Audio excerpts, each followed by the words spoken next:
In 2009, there was a symposium here called the ASEAN Traditional Textile Symposium that was presented to us to host by Indonesia, by the Indonesian Textile Society called the Himpunan Wastra Prema.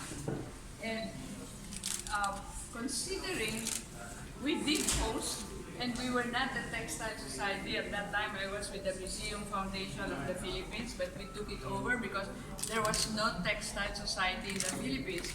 So after that symposium, Lyda and I decided that it's time to have our own textile society, considering the varied and unique kinds of indigenous fabrics that we have.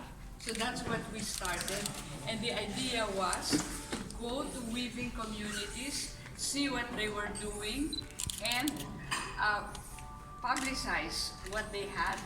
That's why we started a market fair, and it turned out that we saw that the weavers were not doing well, that people had forgotten about indigenous fabrics more or less, I mean except for piña, and therefore they were not,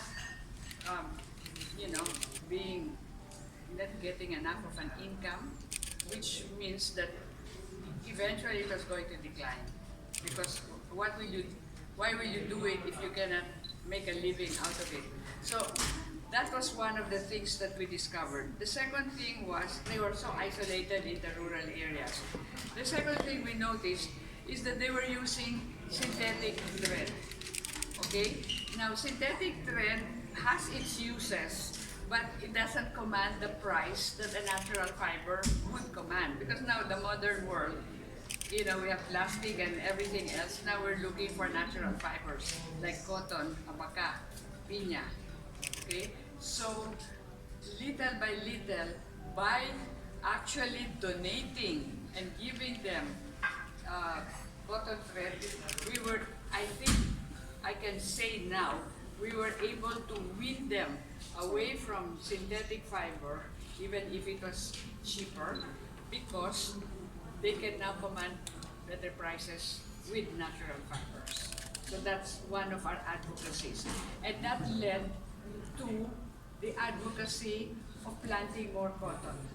Because cotton has always been a farm product of this country, even if it's only 200 square meters or 150 square meters. In the Cordillera, the Cordillera fabrics of yesteryear were made with cotton that was grown in their backyards and spun by them. So that is what we have been doing, and I have to say that we have been very well supported by a government agency called the Philippine Fiber Development Authority. They have gone to the Visayas, they've gone to the north, northern Luzon, and now they are in the central Visayas, and of course Mindanao has always been, and they have a roadmap for the production of cotton, for encouraging farmers. They give the seeds, etc. And we, HABI, we already have farmers who we have contracted to plant cotton, and we buy all their production. Okay, we've been doing that for the past, I would say, 5 years. So mostly in Panay Island. Okay, so those are our advocacies.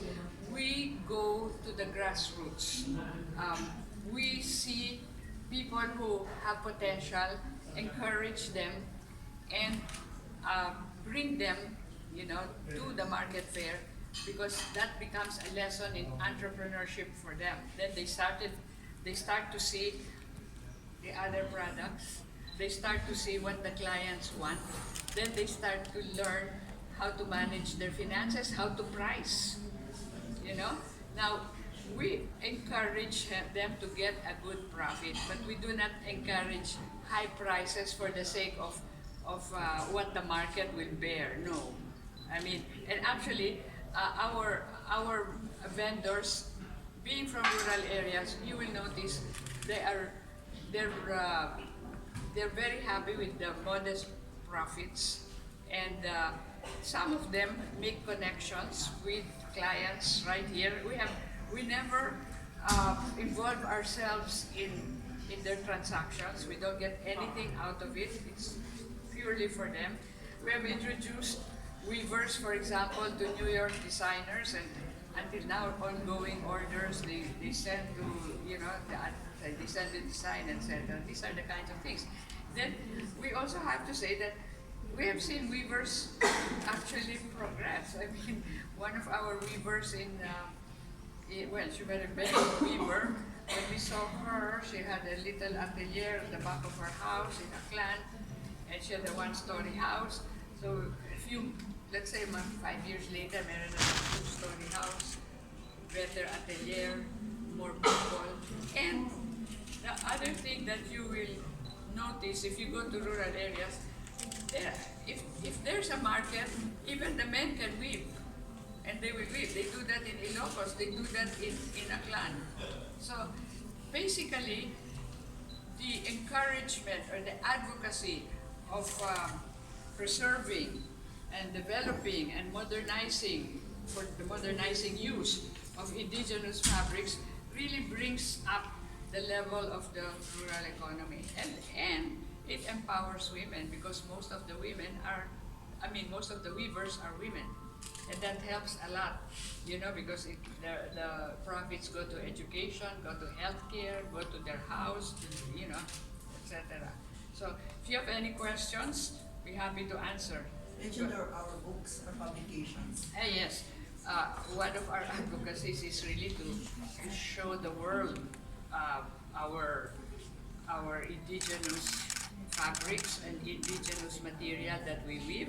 So we have a manual on Philippine fabrics called HABI.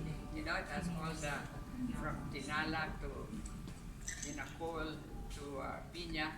And then we came out 2 years ago with a book on Philippine mats. And that's the first book of Philippine mats for the last 100 years. The last time was in 1912 or 1910 when the American occupation came. So those are our contributions, and that's part of our advocacy. So I hope that you will be curious enough to come to the fair. One of the things we're pushing is that I think the consciousness about indigenous fabrics has already risen to a certain level that was not here in 2009.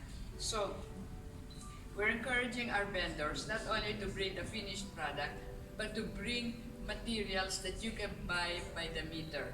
Because fashion designers are always calling us, where can we buy this, where can we buy that? Come to the market fair. Okay, thank you.